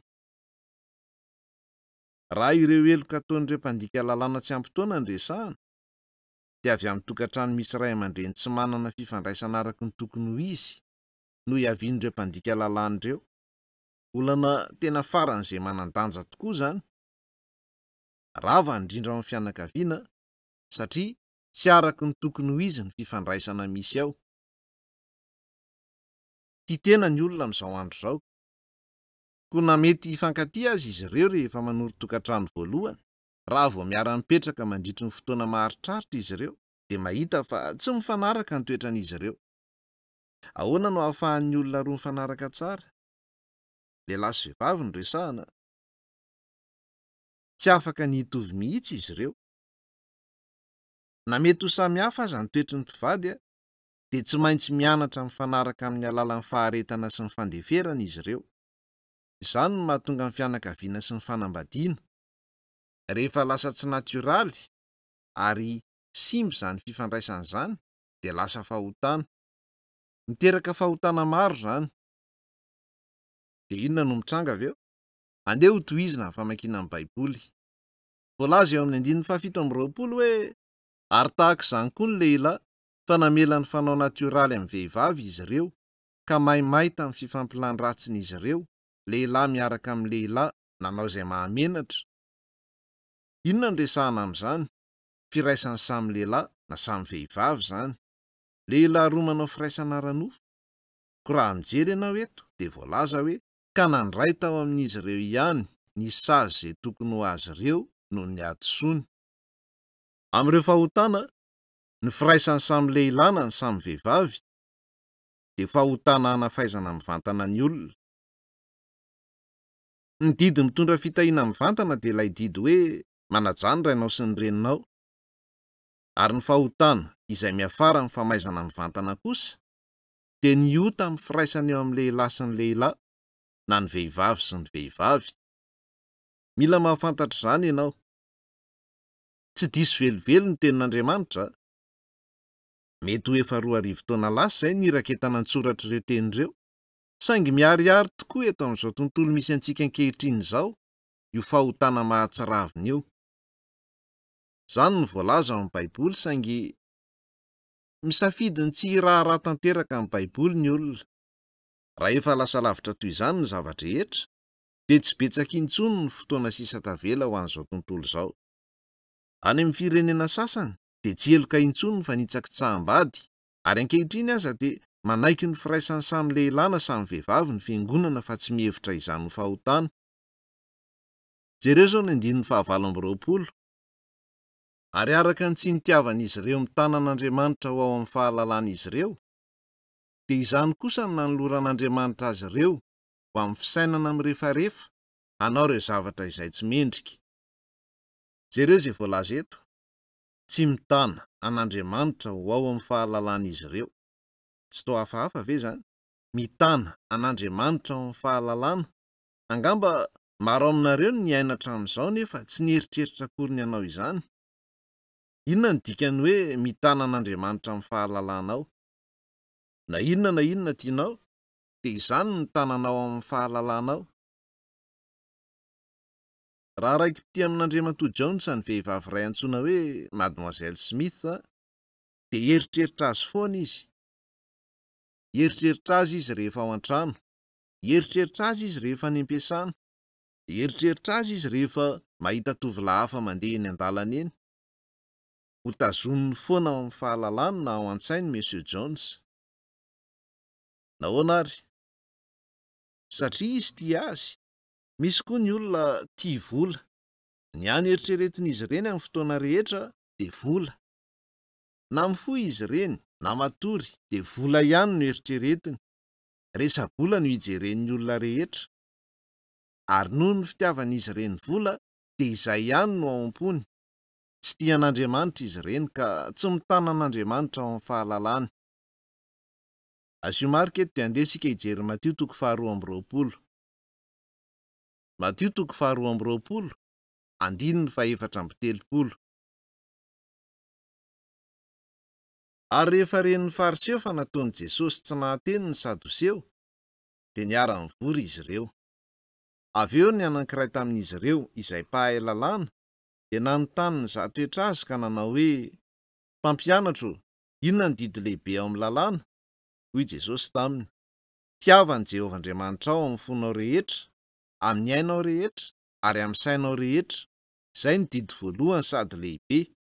Ary ny faharoa dia tahaka izany ihany, tiava ny mpiara-belona aminao tahaka ny tenanao. Jereo izay voalaza eto. Misy didy 10, fa raha apetrantsika ho amin'ny sokajy roa lehibe ireo. Ny voalohany dia hoe, tiavan'i Jehovah-Andriamanitra ao amin'ny fonao rehetra, amin'ny ainao rehetra, ary amin'ny sainao rehetra. Ahoana no ahafahan'ny olona iray mity an'Andriamanitra amin'ny fony rehetra, ny ainy rehetra ary ny sainy rehetra? Everiko fa tsy takatry ny saintsika na ny fieritreretan'izany fotsiny aza. Mainka moa fa nihitoetra amin'izany. Tamin'ny toriteny faharoa nataoko dia nilaza fa avy amin'ny fahazona izay zavatra tianao indrindra, ny hasambarana marina. Eritrereto toy izao izany. Andeha atao hoe nanana olona tianao be mihitsy ianao, ka vonona ny hanolotra ny ainao ho an'izany olona izany. Ho sambatra ianao amin'izany sa tsia? Every hoe manana olona iray izay tianao hotolorana ny ainao manontolo, tsy misy fisalasalana kely akory ianao. Niona tamin'ny olona io ianao ka miaraka nareo izao.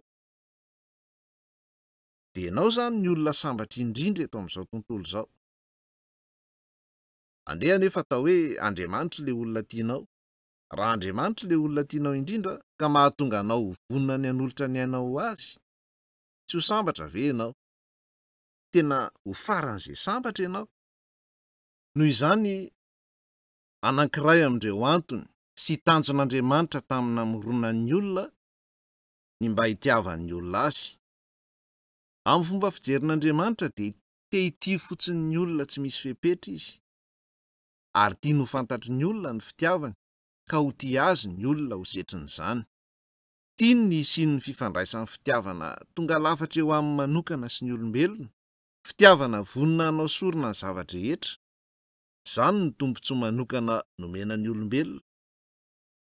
Tombontsoa manokana ny fahafahana mity an'Andriamanitra amin'ny fiainanao manontolo. Izany dia zavatra tokony ho reharehantsika fatratra, ary tokony hahasambatra antsika fatratra. Iza moa Andriamanitra? Izy ny mpamoron'ireo lanitra sy ny tany. Izy, ilay iray izay mifehy ny tantarany zanak'olombelona. Izy no ilay avo indrindra, ilay Andriamanitra izay manatanteraka ny fanjakana tanteraka any an-danitra mandrakizay. Raha afaka mity izany Andriamanitra izany amin'ny fiainanao manontolo ianao, inona indray moa no mety ilainao? Tsy vitantsika nefa izany. Nahoana ny tsy vita izany? Noho ny fahotana. Nahoana ny tsy afaka mity an'Andriamanitra amin'ny maha ianao anao rehetra ianao? noho ny fahotana. Nahoana? Matahotra an'Andriamanitra ny fahotana. Masin'Andriamanitra, tsy manana ota Andriamanitra, madio tsy misy pentina Andriamanitra, be voninahitra Andriamanitra. Amin'ny maha olona nanota teo anatrehan'Andriamanitra antsika, ahoana moa no ahafahantsika mity izany Andriamanitra izany? Tsy afaka manao izany sika noho ireo fahotantsika. Andeha sika hijery toko sy andininy hafa ao amin'ny Baiboly. Timoty faharoa toko fahatelo toko fahatelo, Timoty faharoa toko fahatelo, andininy voalohany. Nefa aoka ho fantatrao zao hoe amin'ireo andro farany dia ho avy ireo fotoana mampidi-doza, fa ny olona ho tia tena, ho tia vola, ho mpandoka-tena. Andeha ho toizintsika amin'ny andininy fahaefatra. Mpamadika, be dido, mpanambony tena, tia fahafinaretana mihoatra noho ny fitiavana an'Andriamanitra. Jereo fa voalaza eto hoe amin'ireo andro farany dia ho avy ireo fotoana mampidi-doza. Ny ankehitriny no resahana amin'izany. Fa ny olona ho tia tena, ho tia vola. Ny hany fantatry ny olona amin'izao andro izao dia ny tenany ihany. Na ny mpivady aza tsy mieritreritra afa-tsy ny tenany manokana avy. Toy izany koa ny fifandraisan'ny ray aman-dreny sy ny zanaka. Ny ray aman-dreny dia tsy mieritreritra afa-tsy ny tenany ihany, ary toy izany koa ny zanaka. Nahoana ary? Ahoana no ahafantarantsika izany? Amin'izao fotoana izao dia tsy mieritreritra afa-tsy ny tenany ny olona. Tsy mieritreritra afa-tsy ny tenany koa ny mpivady. Ka raha vao hitan'izy ireo hoe tsy mifanaraka izy ireo dia misaraka fotsiny izao. Tsy mieritreritra afa-tsy ny tenany ihany izy ireo. Izao ny fiafaran'ny fotoana. Ireo ny fotoan-tsarotra amin'ny andro farany. Izany no mahatonga azy hiresaka momba ny fotoan-tsarotra na manaraka izany dia voalaza hoe tia vola. Raha tia tena ny olona dia tsy azo idivirana ny fidiran'ny volan-tsehatra. Tia vola ny olona, ka ny ray aman-dreny sy ny zanaka dia miady noho ny vola, ary ny mpivady koa dia miady noho ny vola. Lasa toy izany izao tontolo izao. Ny manaraka voalaza hoe mpitia fahafinaretana mihoatra noho ny fitiavana an'Andriamanitra. Tsy izany ve no miseho ankehitriny? Izany no mahatonga ny olona tsy hieritreritra ny hitazona an'Andriamanitra amin'ny fahalalany. Noho izany, eo am-pienoan'ireo tenireo ianao dia mila mieritreritra hoe, eny, izany no mandany hitazona an'Andriamanitra amin'ny fahalalako. Izany no nataoko nandritra izay fotoana rehetra izay. Diso daholo ny fiainana ny ainako mandraka ankehitriny. Andriamanitra no loharanon'ny fitahiana, ary Andriamanitra no loharanon'aina. Avy amin'Andriamanitra ny zavatra rehetra. Nefa hatramin'izao ny aina ny fiainako tsy ny raharan'Andriamanitra ary tsy nitana azy tatom-po. Koa ahoana ary no nanantenako ny hahazo fitahiana, na fiainana, na fiadanana sy fahasambarana ato am-poko? Indray andro 30 taona lasa izay dia tonga tato am-poko Andriamanitra. Nanomboka tamin'izay andro izay dia ato am-poko Andriamanitra. Fotoana fohitahorinana voavonjy aho dia nandalo zavatsarotra maro saingy tsy nahatsapa tebiteby mihitsy aho tato am-poko ary tsy nanana fitarainana mihitsy koa. Nahoana ary? Satria raha vao nanana an'Andriamanitra tato am-poko dia sambatra. Tsy azoko atakalina inona na inona eto amin'izao tontolo izao izany. Raha vao mahita izay fahamarinan'izay ianao eo amin'ny zotron'ny fiainanao dia ho hitanao fa mihazona anao amin'ny hery manintona mahafinaritra izany. Andeha sika hijery nohabolana toko voalohany. Asio marika eto amin'ny Romanina toko voalohany dia andeha sika hijery nohabolana ao amin'ny testamenta taloha. Toko voalohany, ho vakiako manomboka eo amin'ny andininy faha-20. Ny fahendrena miantso mafy eny ivelany, manandratra ny feony eny amin'ny toerana malalaka izy, miantso ao amin'ny toerana malalaka be izy. Eo amin'ny fisokafan'ireo vavahady ao an-tanàna no ilazan'ireo teniny hoe mandra-pahoviana ianareo ry olona tsotra, no itiany fahatsorana, fa mifaly amin'ny faniratsirany ireo mpaniratsira, ary ireo adala mankahala fahalalana. Lazainy eto hoe ny fahendrena miantso mafy eny ivelany. Efa nilazany aho taloha. Jereo io. Ny fahendrena miantsoantso eny an-kianja. I Jesosy izany fahendrena izany. Satria Jesosy ny fahendren'Andriamanitra. Rehefa mandeha amin'ny lalan'ny fiainana sika, dia mandre ny feon'ny fahendrena manao hoe: ianareo izay mandeha amin'ny lalan'ny fiainana, enoy ny feon'ny fahendreko. Miantso ao amin'ny toerana malalaka be izy, ny fahendrena izany a. Eo amin'ny fisokafan'ireo vavahady ao an-tanàna no ilazan'ireo teniny hoe: mandra-pahoviana ianareo ry olona tsotra, no itiany fahatsorana, fa mifaly amin'ny faniratsirany ireo mpaniratsira, ary ireo adala mankahala fahalalana. Izany fahalalana izany dia ny fahalalanan'Andriamanitra. Miverena ianareo hiaino ny fananarako, atosako aminareo tokoa ny fanahiko, ampahafantariko anareo ireo teniko. Raha manongila tsofina amin'ny fahendren'Andriamanitra sika, indray andro any dia androtsaka ny fanahiny amintsika ilay anankiray izay atao hoe fahendrena, izany hoe hanome antsika ny fanahy masina izy. Ary hoy izy: ampahafantariko anareo ireo teniko. Mitrango izany rehefa mahatsapa ny fahamarinana ao amin'ny tenin'Andriamanitra sika ka maharay ny fanahy masina. Izay no lazaina eo, sady izany: atosako aminareo tokoa ny fanahiko, ampahafantariko anareo ireo teniko. Nefa lazaina avy eo hoe: satria efa niantso aho fa nanday anareo, efa nanatsotra ny tanako aho fa tsy nisy nijery na dia iray aza, fa nataonareo tsinotsinona ny torohevitro rehetra, sady tsy nanaiky nianatra ianareo. Toy izany ny olona ankehitriny a. Raha ny amiko kokoa dia efa diso ariana ihany aho vao voavonjy teo amin'ny fiainako, ary rehefa voavonjy aho dia nanao fandaharana tamin'ny radio ary nitory ny filazantsara tamin'ny kafanampo. Rehefa miteny aho hoe tsy maintsy voavonjy ianao, dia tsy milaza akory hoe tsy maintsy mino ny teniko ianao. Ny lazaiko dia hoe mila vonjena amin'ny alalan'i Jesosy ianao. Izany ny fahalalana sy fahendrena avy amin'Andriamanitra. Tsy miraharaha izany anefa ny olona. Famonjena, aleoko mitoky amin'ny heriko. Lavon'ny olona toy izany izy io. Manozona sy manenjika ireo izay miresaka amin'izy ireo momba izany izy ireo, ary tsy miezaka miaino akory. Tsy miezaka ny ahita ny fahamarinana ho azy manokana akory ny olona. Tsy amin'izao androntsika izao ihany izany, fa efa toy izany foana ny zava-nisy. Toa tsy miraharaha ny fahamarinana tsy misy fangarony ny olona. Ary fantatrao ve izay mitranga vokatr'izany? Jereo ny 9:20. Izaho kosa iome rehefa tonga aminareo ny loza, aneso aho rehefa tonga aminareo ny orooro. Rehefa tonga ny fotoan'ny fahorian-dehibe, raha vao miditra amin'ny fahorian-dehibe izao tontolo izao, dia hisy loza lehibe. Rehefa tonga aminareo ny orooro. Rehefa ho idiana ny varavarana ka tonga amin'ny olona ny orooro, dia izay ny farany. Tsy hisy na inona azonao atao. Izaho kosa iome rehefa tonga aminareo ny loza, aneso aho rehefa tonga aminareo ny orooro. Rehefa tonga aminareo tahaka ny tafiotra ny orooro, ary tonga tahaka ny tadio ny fandringanana anareo, rehefa manjohanareo ny fahoriana sy ny fitaintainana mafy. Raha vao tonga ny fahorian-dehibe,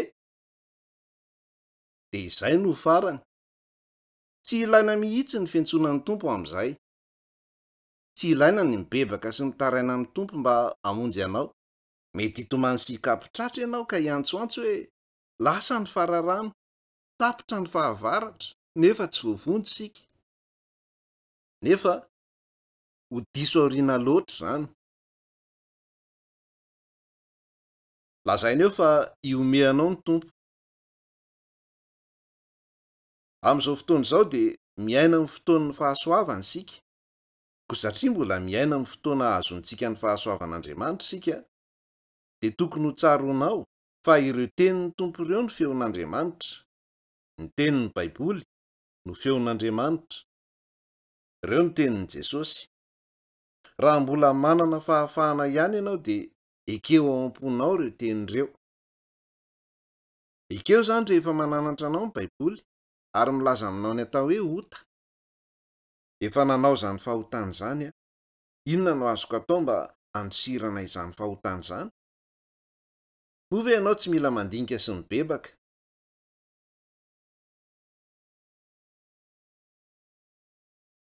Ny Baiboly dia tenin'i Jesosy.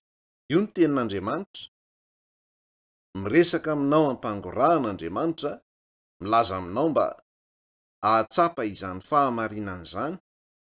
Nefa omponao ao dia tsy te hiaino ianao. Andesika hiverina amin'ny Romanina toko 1. Ovakiko indray manomboka eo amin'ny 9:20. Ary araka ny tsy nitiavan'izy ireo mitanan'Andriamanitra ho ao amin'ny fahalalàn'izy ireo, dia izany kosa ny nanoloran'Andriamanitra azy ireo ho amin'ny fisainana amin'ny rehefarehefa, hanao ireo zavatra izay tsy mendrika, ka feno ny tsy fahamarinana rehetra, fahavetavetana. Eto, manomboka amin'ny 9:20 ka hatramin'ny faran'io toko io dia fahotana maro isan-karazany no tany saina eo.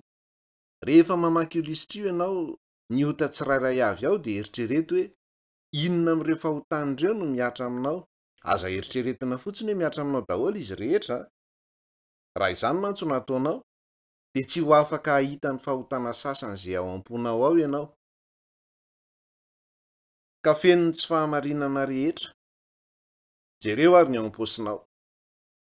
Rehefa mandeha mody any an-trano ianao, dia jereo ny zavatra hanananao ao. Raha misy zavatra azonao tamin'ny fomba tsy ara-dalàna, dia ohatra iray amin'ny tsy fahamarinanao izay. Fahavetavetana, faharatsiana, eritreri-dratsy, fitsiriritana ny fananan'ny hafa, tsy mahalala onona sady mpandala ny ara-nofo, faniriana anisy ratsy olona, manana fikasana ratsy, feno felonana, fahotana koa ny mialina, vono olona, efa niresaka momba izany taloha sa tsy izany? Ady, miditra ny fifamaliana sy fifandirana, fitaka, mandainga sy mamitaka ny hafa, fahotana lehibe ny mandainga sy mamitaka ny hafa, na indray mandeha monja azy ianao no nanao izany. Faharantsintsaina, mpibitsibitsika izy ireo, fahotana ny mifosafosa, fanendrikendrika, manao tsintsinina ny hafa, fankahalan'Andriamanitra, maherisetra, mampiasa hery amin'ny olon-kafa izany, mpiavonavona, manao tsintsinina ny hafa, mpirehare, mirehare momba ny vola, endrika, trano, na inona izany dia fahotana ny mirehare amin'izany. Mpamorona zava-dratsy, manao teti-dratsy, tsy manohy ray aman-dreny, tsy mankatony tenin'ny ray aman-dreninao ka mampahory azy ireo izany, tsy mahay manavaka, midika izany hoe adaladala, tsy azo itokisana, tsy mitana amin'ny fampanantenana natao. Mety misy toetra ratsy azo idivirana, nefa misy koa ireo olona manao fampanantenana foana nefa tsy manan-tanteraka izany. Tsy manam-pitiavana, mety hanana fomba sy fahafahana maneho fangorahan'olona ianao, saingy tsy manao izany. Tsy mamela heloka, tsy misindra fo, izany dia miresaka ireo izay lozabe sy tsy misy fo. Raha ny tsy famindrampo ny resahana, na ao anatin'ny fanambadiana aza dia mety ho tezitra mafy ny lehilahy ka hamono tsy misindra fo ny vadiny. Miatra amin'ny rehetra izany. Ny hoe tsy misindra fo dia midika hoe tsy mitsitsitsitsy ary maherisetra amin'ny hafa. 2:30. Izay mahafantatra ny fahamarinan'ny fitsaran'Andriamanitra hoe ireo izay manao izany zavatra izany no mendrika ho faty, izay manao toy izany dia mendrika ny ho faty. Izany fanamelohana ho faty izany dia ny fanamelohana amin'ny fanipazana any amin'ny helo. Efa nitendren'Andriamanitra fa mendrika ny ho faty ny olona toy izany. Koa ny tambon'ireo fahotan'ireo dia mila efaina manontolo. Raha tsy voaloha tanteraka izany tambony izany dia tsy ho voavaha ny olana fahotana. Manaraka, andesika hijery ny toko 2:1-4. Toko 2:1-4. Sa mavoinao ny haren'ireo hatsarany, fandeferany, faharetany. Satria tsy fantatrao fa ny hatsaran'Andriamanitra dia mitarika anao hibebaka. Io andinina io dia milaza amintsika ny antony tsy hanasaziana antsika avy hatrany rehefa manoto isika. Satria manome antsika fahafahana hibebaka Andriamanitra. Omeny fahafahana hibebaka isika rehefa avy nanota. Nianatra momba ny kainy isika. Namono ny zandry ny Kaina, dia nanontany any Kain'Andriamanitra hoe aiza bela rahalahinao, ary zany no nanomezany any Kaina fahafahana hibebaka. Raha nibebaka izy tamin'izay fotoana izay, dia ho voavela eloka. Ko nahoana ary no tsy voasazy ny olona raha vao manao fahotana? Satria Andriamanitra manome azy ireo fahafahana hibebaka. Tsy izany fa ahoana nefa nieritreritry ny olona, tsy manafay azy ireo avy hatrany Andriamanitra? Tsy voasazy avy hatrany ny olona ka mieritreritra hoe na manota aza dia tsy misy ninninona manjoa, tsy misy Andriamanitra izany. Mety angalatra sy hamono olona ny olona, nefa tsy manafay azy avy hatrany noho izany Andriamanitra, ka mihevitra izy fa tsy misy Andriamanitra. Lavo ny fisian'Andriamanitra. Iaina ny famindrampon'Andriamanitra, ny fangorahampon'Andriamanitra ary ny fahalalan-tanan'Andriamanitra amin'ny fanomezana azy fahafahana hibebaka, saingy tsy raharahainy fotsiny izany. Jereo zao ny 15, fa araka ny ditranao sy ny fonao tsy mibebaka no iraketanao fahatezerana mirehitra ao anao amin'ny andro ny fahatezerana mirehitra. Jereo izay voalaza eto. Tsy hiandro mandrakizay Andriamanitra. Indray andro any dia ho avy ny andro ny hatezerana mirehitra ho an'ireo izay tsy mibebaka. Ny andro fitsarana. Mila mibebaka ianao. Tsy maintsy manenina ny fahotanao eo anatrehan'Andriamanitra ianao ary mibebaka. Rehefa tsy mibebaka ianao dia manevateva an'Andriamanitra. Tsy manaja an'Andriamanitra ianao. No iraketanao fahatezerana mirehitra ao anao amin'ny andro ny fahatezerana mirehitra sy fampisehoana ny fitsarana marin'Andriamanitra. Mampitombo hatrany ny hatezerana mirehitra hiatra aminao ianao. Miamitombo hatrany izany. Koa inona ary moa no lazaiko taloha? Ireo fahotana madinika kokoa nataonao dia azo sazy kelikely kokoa, ary ireo fahotana lehibe dia sazy lehibe kokoa. Any amin'ny helo. Noho izany dia miamitombo ny sazy. Jereo zao ny 15. Fahoriana sy tebotebo lalina ho an'ny aina mampanahan'ny olona rehetra izay manao ratsy. Tany aloha dia hitantsika ao amin'ny Mateo 5 fa ho any amin'ny helo ny nofo. Izay ny voalaza ao. Ary eto kosa dia voalaza fa hiara-ny fahoriana ny fanahy. Te hiresaka fohifohy momba io fahoriana izay iainan'ny fanahy io dia ho faranako ny fotoana androany, ny fahorian'ny fanahy. Andeha ho jerentsika ny Jaona 7:12. Jaona 7:12, andininy faharoa. Jaona 7:12, andininy faharoa. Ary teo am-pifarana ny fisakafoana hariva, ny devoly efa nampiditra tao am-pony Jodasy Iskariota, zanak' Simona, ny hamadihana an' Jesosy. Eto, io lehilahy atao hoe Jodasy Iskariota io dia iray amin'ireo mpianatr' Jesosy.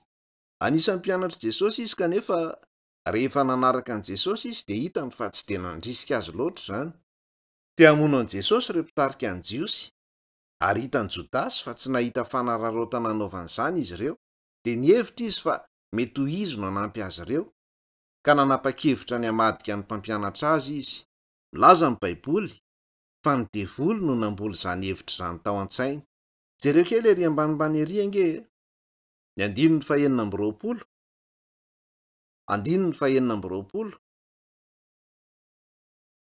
Dia namaly Jesosy ka nanao hoe ilay omeko tapa-mofo avy nolemako no izy. Tapa-mofo tamin'ny sakafo hariva farany izany. Ilay omeko tapa-mofo avy nolemako no izy. Dia olona hamadika azy no resahan'i Jesosy. Ary rehefa nolema ny mofo dia nomeny an'i Jodasy Iskariota zanak' Simona, ary taorian'ilay somby mofo dia niditra tao aminy Satana. Jereo izay voalaza eo. Niditra tao am-pony Jodasy Iskariota i Satana. Dia hoy Jesosy taminy, ataovy haingana izay ataonao. 17. Ary rehefa nandray ilay somby mofo izy dia nivoaka niaraka tamin'izay, ary efa alina ny andro. Nivoaka izy nefa taizany nalehany. nankany amin'ireo loham-pisorona izy mba hamadika an' Jesosy. Toy izany ny fomba namadian'i Jodasy Iskariota an' Jesosy. Kanefa raha mbola namadika an' Jesosy izy, dia tsy nanelingely azy mihitsy ny feon'ny fieritreretany. Fantatrao ve ny antony? Satria Satana, ny devoly, no niditra tao am-pony ka namikitra mafy tao. Notoranina ny feon'ny fieritreretany, ka nanamadika amin'ny mpampianatra azy izy, dia tsy nanelingely azy mihitsy ny feon'ny fieritreretany. Midika izany fa nanangolo ny feon'ny fieritreretany ny herin'ny devoly. Mihaino izao resaka rehetra momba ny Baiboly izao ianao, nefa raha mbola tsy voavonjy ianao ary mandritra ny fiainonao izao rehetra izao no tsy mitebiteby mihitsy ny feon'ny fieritreretanao. Raha tsy mitebiteby mihitsy ianao ary tsy manana faniriana hibebaka, miala tsiny raha tsy maintsy milaza an'izao. Ao anatin'ny toedrara mampidi-doza tokoa ianao, tena faran'izay mampidi-doza. Fantatrao ve ny antony? Satria manangolo ny feon'ny fieritreretanao rehefa fahotanao, koa na mandreny zavatra rehetra momba fahotana azy ianao, dia tsy manohintohinanao akory izany, tahaka anao tsy mahatsiaro n'inon'inona rehefa toranina amin'ny anestezia. Nefa ny dokotera-mpandidy maka antsy ary mandidy anao. Noho ny feon'ny fieritreretanao ny toranina, dia tsy rototra mihitsy ianao na milaza aminao ny zavatra rehetra momba ny fahotana aza ny Baiboly, ary milaza fa ho tsaraina ianao. Tena faran'izay mampidi-doza izany. Mamikitra ao am-ponao Satana mba hanakanana anao tsy ho voavonjy. Andeha ho jerentsika amin'ny Mateo 7:20. Andininy voalohany. Mateo 7:21. Rehefa tonga ny maraina, ireo loham-pisorona sy zokiolona rehetra dia nanao tetika hiampangana an'i Jesosy mba hamonoan'izy ireo azy. Ary rehefa nafatotra izy ireo izy, dia nentin'izy ireo ka natolotra izy ireo amin'ny Pilato gobernora. Namadika an'i Jesosy tamin'ny sekely volafotsy 30 izy. Vidin'ny andevy iray izany. Nentiny tany amin'ny toerana mangingina nisy an'i Jesosy ireo olon-dratsy ireo, ary natolony azy ireo izy.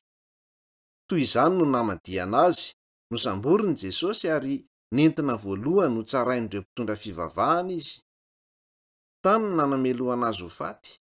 Indroa no tsarainy Jesosy, indray mandeha no tsarain'ireo mpitondra fivavahana, ary ny faharoa kosa tany amin'ny fitsarana tsy ara-pivavahana. Rehefa notsarain'ny gobernora Romanina izy dia fitsarana tsy ara-pivavahana izany. Tsy azo novonoina ho faty izy raha araka ny didim-pitsarana avy amin'ny fitsarana ara-pivavahana, ka natolotra amin'ny Pontio Pilato izy. Jereo ny andininy 9. Ary Jodasy, ilay namadika azy, rehefa nahita fa voaheloka Jesosy, dia feno nenina. Raha voalaza hoe voaheloka eto, izany dia midika fa hitany hoe noelohina ho faty Jesosy. Rehefa nahita izany izy, dia feno nenina ka namerina ny sekely volafotsy 30 tamin'ireo loham-pisorona sy zokiolona ka nanao hoe nanota satria namadika raha marina. Fa hoy ireo, ahoana inona izany? Rahanao izany.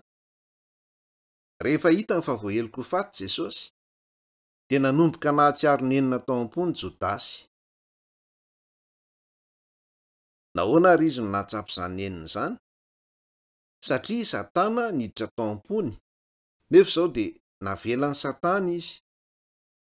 Noho izany dia nanomboka nampahory azy ny feon'ny fieritreretany, ary tsapany fa namadika rà tsy manan-tsiny izy. Tsy manana hoty Jesosy nefa izany namadika azy. Nanomboka nampahory azy mafy ny feon'ny fieritreretany, dia niraisiny ireo farantsa volafotsy 30 izay azony, ary niverina tany amin'ireo zokiolona sy loham-pisorona izy mba hamerina ny vola. Namadika raha marina, efa diso aoriana loatra nefa tamin'izay. Inona izany resahanao izany? Tsy misy raha aina ihany izany, dia nilavin'izy ireo ilay vola. Manaraka, jereo ny andininy 15. Dia natsipony teo amin'ny tempolo noho ny avy eo ireo volafotsy, dia lasa izy nandeha nananto tena. Raha mijery eo amin'ny asan'ny apôstôly toko voalohany ianao, dia ho hitanao fa lazainao hoe Jodasy, ny anjerany ankohaka, dia vaky ny kibony ka nipoaka sady nivaroraka avokoa ny tsinainy. Fantatrao ve ny dikan'izany? Izany ny fahorian'ny fanahy. Mitovy amin'ny fahoriana iainan'ny feon'ny fieritreretana ny fahoriana iainan'ny fanahy. Fantatrao ve hoe raha oviana ny feon'ny fieritreretana no manomboka mahatsapa izany fahoriana izany, mandritra ny fiainanao eto amin'izao tontolo izao, dia tsy mampahory anao manokana ny feon'ny fieritreretanao, satria ngoly izany. Fa manomboka amin'ny fotoana anipazana anao any amin'ny elo kosa, dia levonao amin'ny feon'ny fieritreretanao ny fahangolena. Koa satria tsy mpiany amin'ny elo koa ny devoly, dia tsy ho afaka hifehanao intsony izy. Koa amin'izay fotoana izay, ny feon'ny fieritreretanao dia hiverina mitoetra amin'ny voalohany any amin'ny elo.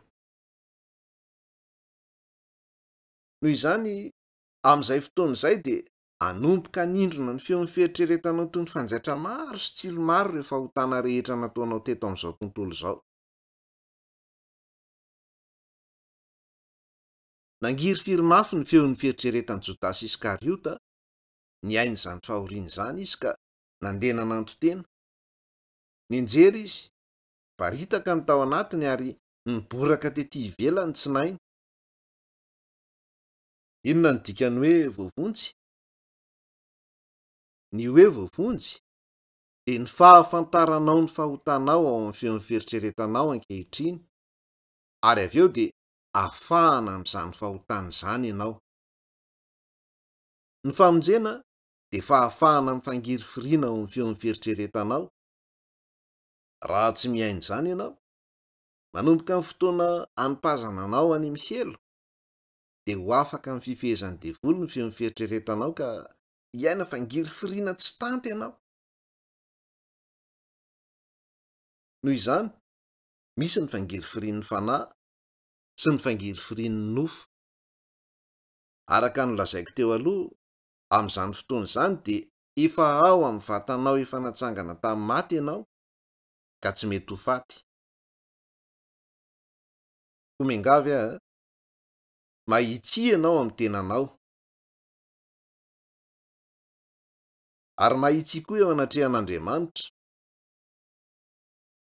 Eritrereto rehefa hotana vitanao ary amin'ny kitsipo tanteraka, mangatàn'Andriamanitra mba hamela heloka anao. Ekeo eo anatrehan'Andriamanitra ireo fahotanao ary mangatà famelan-keloka aminy. Andeha isika hivavaka.